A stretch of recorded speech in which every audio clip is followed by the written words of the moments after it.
Olá pessoal, tudo bem? Então vamos para a nossa terceira aula, né? Depois da nossa última que a gente discutiu um pouco as origens desse fenômeno que é o turismo e da contrapartida dele que é a hospitalidade, né? Esse ato de acolher as pessoas.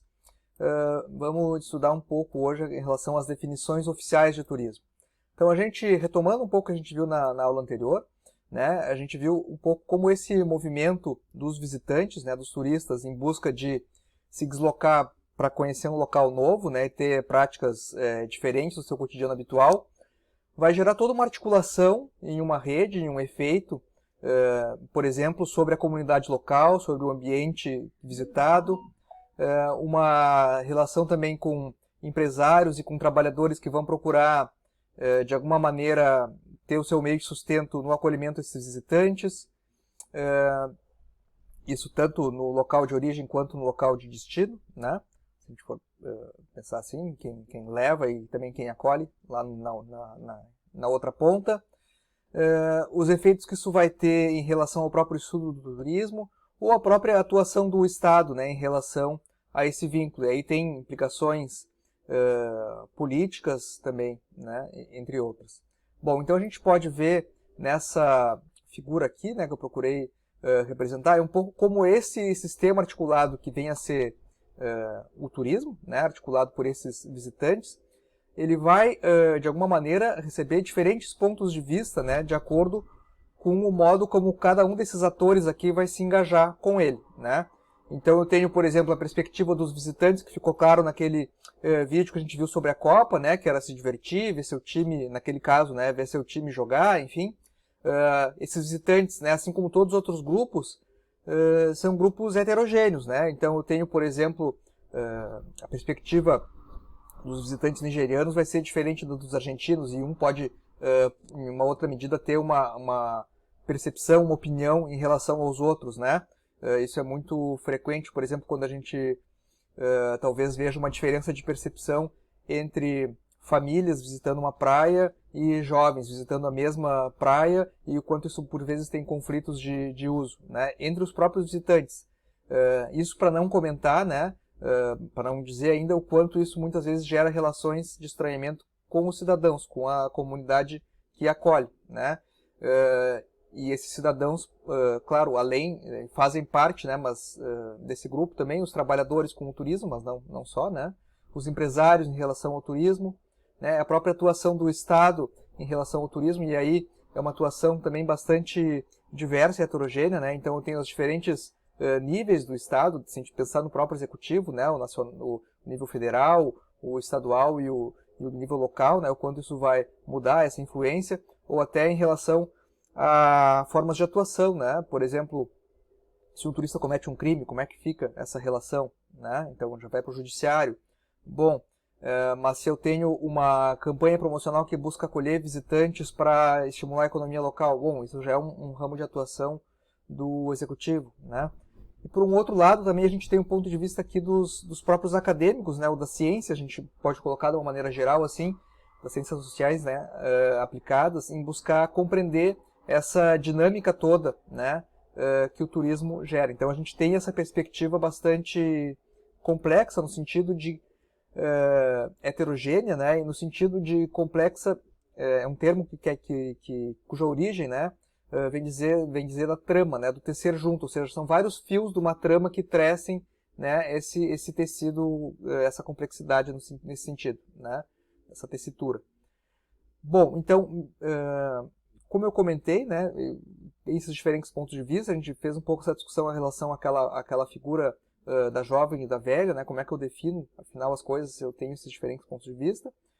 E a gente né, coloca que, apesar de existirem essas diferenças, essas perspectivas, né, que a gente pode buscar compreender do ponto de vista teórico, uma hora ou outra eu preciso de uma necessidade de um consenso, né, para que a gente possa, de alguma maneira, entre esses diferentes atores, falarmos sobre a mesma coisa, né, e temos essa certeza que estamos falando sobre a mesma coisa. E aí, então, vem as definições oficiais de turismo, né, que elas têm o seu escopo, ou seja, o seu propósito, e junto com o seu propósito algumas limitações que a gente vai discutir aqui, mas elas são importantes justamente por possibilitarem esse campo comum, né? Esse campo comum de consenso que permite a gente falar sobre o mesmo objeto, né? Então, se a gente for pensar quem está nessa carruagem aí procurando cruzar uma fronteira, né? É um pouco justamente esse movimento, né, de mobilidades que o turismo acaba estimulando, né, e veio estimular cada vez mais com o desenvolvimento dos meios de transporte, que vai colocar alguns questionamentos, né? Por exemplo, né, quem é que pode passar, quem não pode passar, qual é o intuito dessa pessoa, né, que efeitos que isso vai gerar, isso em relação, por exemplo, aos países que acolhem, né?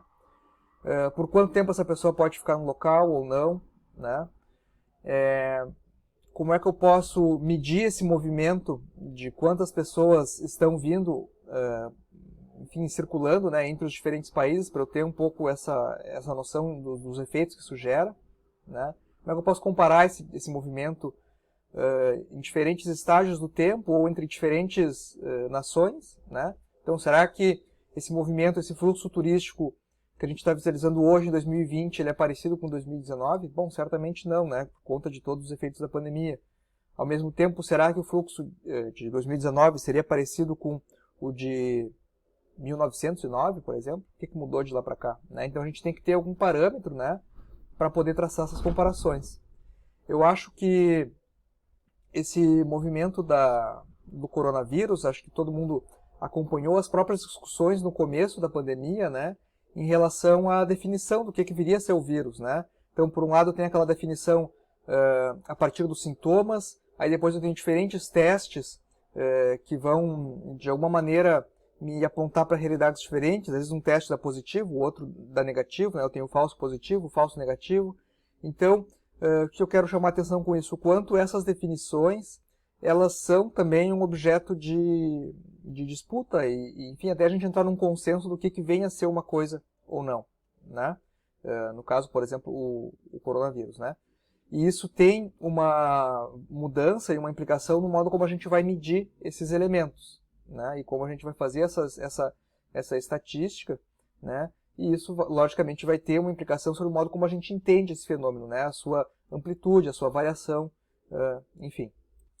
E muitas vezes a dificuldade de uma definição, né, se eu pensar, por exemplo, lavei a roupa de casa, né, e estou tendo que botar as roupas nos diferentes gavetas do armário, vou separar as camisetas, as calças, as meias, né, como é que eu não misturo essas diferentes peças de roupa, ou seja, como é que essas diferentes classes podem ser separadas sem misturar uma com a outra, né? Eu poderia separar por cor, eu poderia separar por forma, por tamanho, por alguma outra categoria, né? Então, de alguma maneira eu tenho essa necessidade de critérios a partir dos quais eu vou classificar, né? E fazer com que esses critérios de classificação eu não possa ou eu consiga ter suficientemente claro, né, que ao identificar um objeto de alguma maneira eu não posso identificar ele de outra, né, para não ter essa dubiedade. É um pouco como, não sei se vocês já tiveram alguma experiência com programação de computador, né? Então o computador ele fala uma outra língua, ele é um pouco burro, né? Se a gente não diz assim exatamente o que a gente quer para ele fazer, ele acaba não fazendo. Lembra até um pouco aquelas, não sei, piadas de português, né? Então era um pouco assim, se eu peço para o computador fazer um sanduíche, né? Dando um exemplo aqui. Bom, passe manteiga no pão. Vai pegar o pote da manteiga, vai botar no pão, enfim, porque eu não disse para ele que eu tinha que abrir a manteiga, que eu tinha que pegar a faca, que eu tinha que passar a faca na manteiga e depois espalhar com o pão. Então eu tenho, né, toda essa necessidade de ordenamento dos passos, né? Então nesse sentido o que eu estou querendo trazer aqui é que essas definições, né, elas necessitam justamente da gente avaliar essas diferentes possibilidades, no caso aqui de mobilidades, né, já que o turismo é uma mobilidade nesse sentido, para a gente conseguir classificar isso, né, e diferenciar o que é turismo, o que não é, de outras situações, tá? E nesse sentido, uma instituição que vai ter uma importância muito grande para isso vai ser a OMT, né? A OMT é uma instituição, uma organização das Nações Unidas, né, que ela consegue, de alguma maneira, ela estabelece essas definições internacionais, né, que, apesar de algumas críticas que a gente vai ver a respeito delas, elas são o melhor que a gente tem, né, em relação a um consenso estabelecido que permita essa medição do turismo, certo? Então, isso a gente vai continuar vendo no próximo vídeo.